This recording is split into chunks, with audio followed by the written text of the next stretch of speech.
So far we have been looking at slope from a table, from a graph, from a function rule, whether it's rising or falling, undefined, or horizontal, zero. Today we're going to look at that second number in the function rule in the equation, and that's the y-intercept. So today we're going to focus on identifying a y-intercept from three different representations: table, graph, and function rule. But what is a y-intercept? A y-intercept is where your graph crosses y-axis. It can also represent a starting point of a word problem. The words y-intercept and starting point are interchangeable, which means they either can be used when describing this rule. When stating the location of a y-intercept, you must always write it as an ordered pair x and y because it is a location. So the first thing we're going to look at is y-intercept from a function rule. Here's what we have been seeing so far in this chapter. M represents your slope,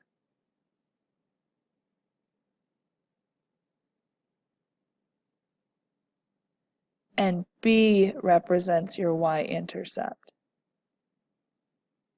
Okay, so this number that is next to x we have been looking at so far, but today we're going to take a look at that other number including the symbol in front.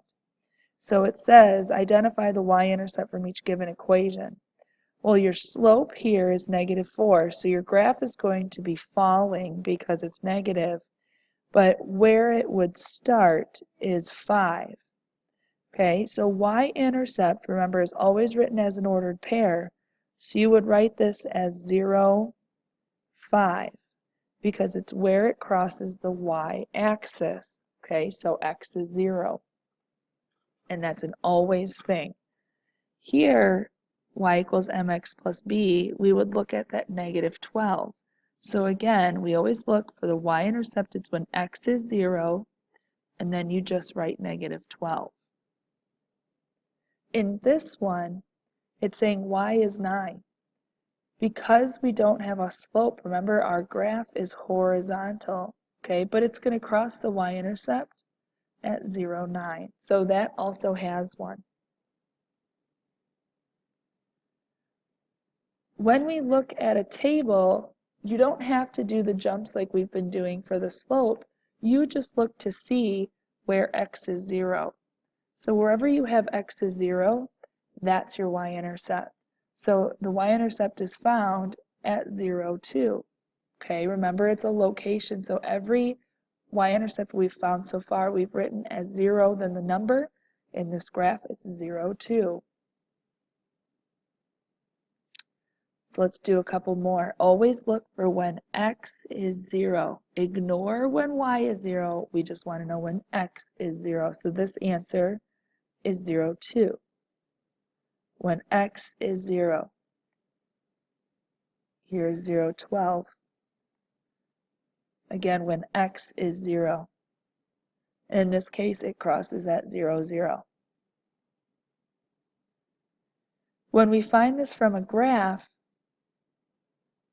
you always looked at the y-axis. So the y-axis, remember, is the vertical one. And if you notice, there's one point that crosses on that axis.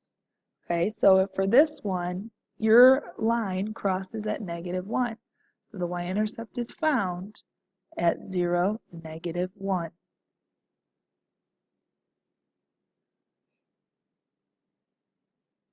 And again, you look at the y-axis, and where does that line cross the y-axis? And here it is right here, 0, 4. And again, one more time, we look at the y-axis. Where does that line cross the y-axis? And it's that point, which would be x is 0, and that is 0 for y. If you have any questions, go ahead and ask your teacher. Otherwise, work on your in-class practice and take your quiz.